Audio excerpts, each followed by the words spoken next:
Hi there, so this is the first in a series of posts on waking up your feet. Our feet are so integral to the way that our body moves because there are 26 bones in each of them, which is 52 bones between them, which is a quarter of the bones in the whole of our body. So that is a lot of bones and it is a lot of joints because that's 33 joints in each foot. So joints are really important because they articulate together to create movement, and if joints are all jammed up, then we don't move very well, and that will have a knock-on effect to the joint above and next to, and it will go up through the whole of our body. So do you know what?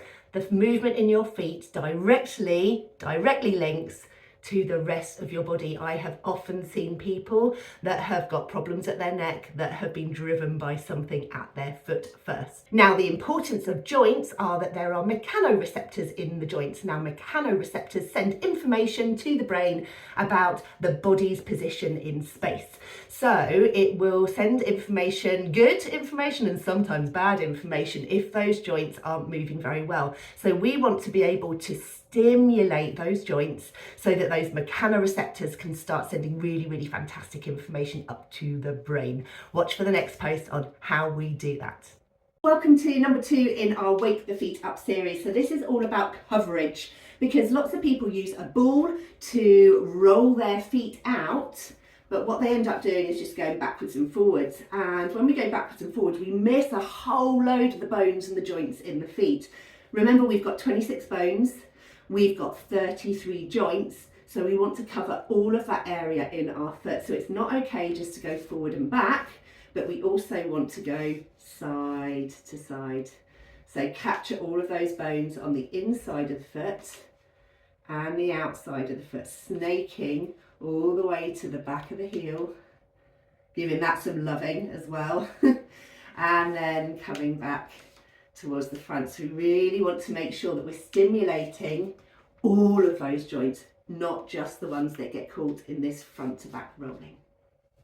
Hey, welcome to number 3 in the Wake Your Feet Up series. Now today is all about novel stimuli and producing different stimulus to the brain through the feet so that we have got new experiences and create new neural pathways. Now, what often happens when we're doing exercises is we get into kind of our way of doing things. So we might have a tennis ball, or I've got a rubber dog toy. We might just sort of roll through the foot. And after a while, the brain's like, oh, okay, yeah, we've done this.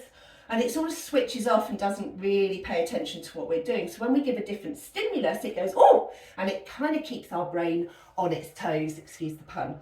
So what we can do, instead of just rolling through the foot, we can roll, but we could also squeeze or push through the foot. So we're just doing some little pushes on the joints instead, and that's a different pressure, which the brain goes, oh, hello, what's happening there?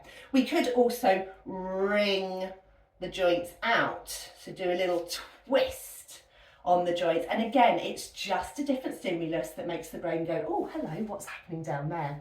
Or we could provide a completely different texture and grab something like a spiky ball. And when we put our foot on a spiky ball, it's like treading on Lego. It's a completely different experience again, which again wakes up the brain, makes new neural pathways, and just sends some really good information through those mechanoreceptors.